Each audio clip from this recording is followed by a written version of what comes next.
This is the More to the Game podcast, and this is your host, Big Trey. And today is a beautiful day to put y'all on game. Today's episode is going to be a fun one.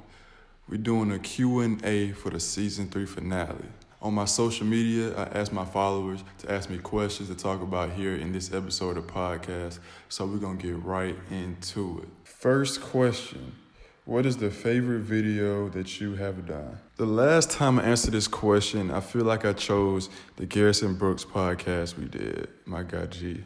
But now that I've had time to think about it, I would say that it was the feature video I did with my teammate last year in Georgia, Jalen Bradley.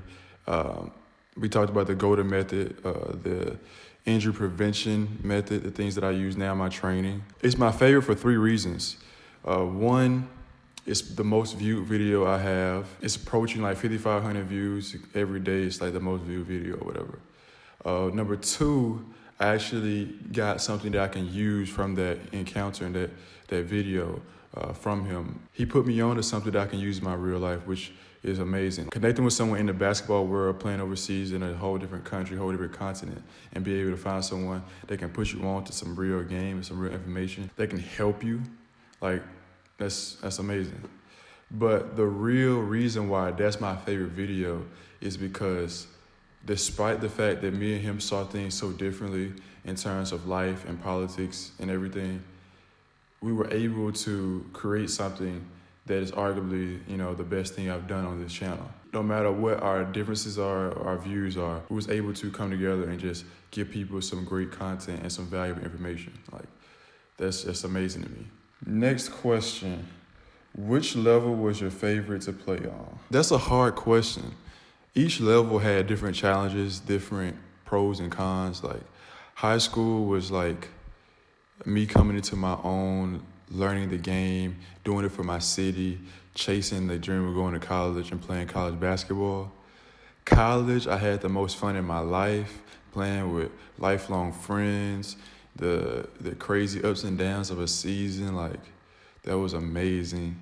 And then professionally, I get to see the world, get paid to play basketball, just have so much freedom in life now that I'm an adult. I'm on my own overseas and everything. Like, each one has something I love about it, But I had the most fun playing my senior year of high school, probably. That was the most fun. Next question is, how do you deal with being away from home while playing overseas? For me, this is different than most people. Obviously, I love my family.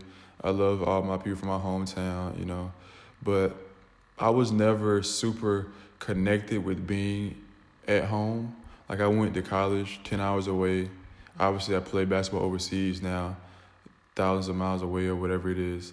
And I've just never been that person where I got super homesick unless it was maybe the holidays, But I talk to my family once a week, every week. Instagram keeps me connected with my friends as much as I can. Like, my phone, like my coach always gets on me about every time I finish like a workout or before a workout, he sees me on my phone. Like, that's my lifeline to back home. So, like, just staying connected to people through text and calls, like, that's enough for me. But I know a lot of people, they get really homesick, but I've never been that type unless maybe it was a tough time in my life, and I really miss my family. But outside of that, that's really it. I just, text and call. That's about it. What is your worst experience overseas? Well, I could say that it was when I had the agent that threatened to murder me and my family.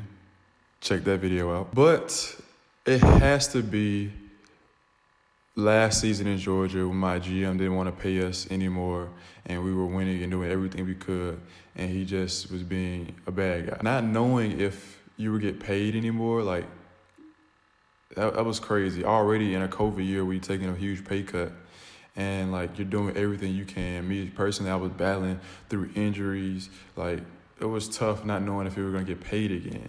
And there was really nothing you could do about it besides hope that these people would pay you, So that's probably my worst experience so far overseas. The best and worst food you've had. The best food I've had overseas definitely came in Georgia. Food was dirt cheap over there. Everything was dirt cheap. And there was this place, I'm pretty sure I talked about it before, called Ching's. Had amazing quesadilla, chicken or beef quesadilla. And I put a guy that I follow on Instagram on that's playing in Georgia now onto it, and he said it's amazing. He when I put him on, he said I might eat that every day.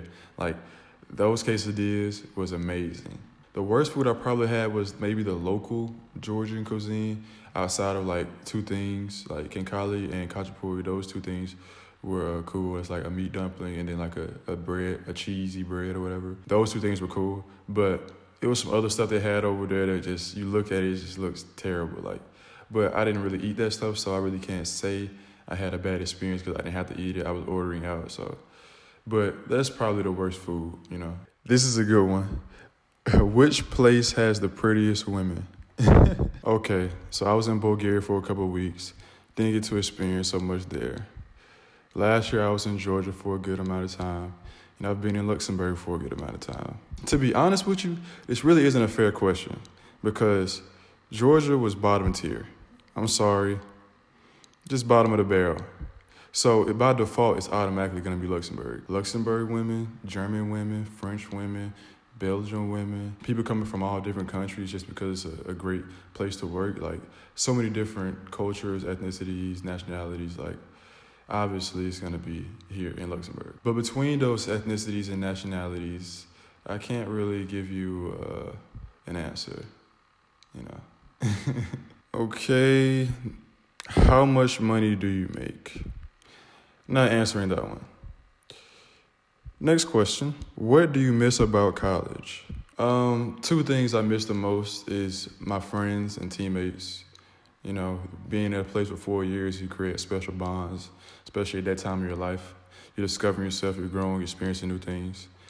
And I just miss the pursuit of going to the NCAA tournament. I went my freshman year, but that was as a guy that didn't really play. And then from the next 3 years on, like, we was on pursuit to get back there, and it didn't work out. But like, having that goal of trying to get to the March Madness tournament, like, it's different. Especially being that that's one of the biggest things in your country. You know, it's different playing in other people's country and playing for their leagues and championships. But it's just different. What is your greatest accomplishment? Well, all right. So basketball-wise, I would say that I'm most proud of leading my high school team to the state championship back in 2015. The first championship in, 13 years, I think? Outside of that, I believe my biggest accomplishment is being able to start my career during a pandemic coming off an ACL tear. Like, being able to bounce back for that, that's definitely probably my biggest accomplishment so far. Hardest thing I've had to do. Last question. When did you feel like you made it? I've never felt like I made it.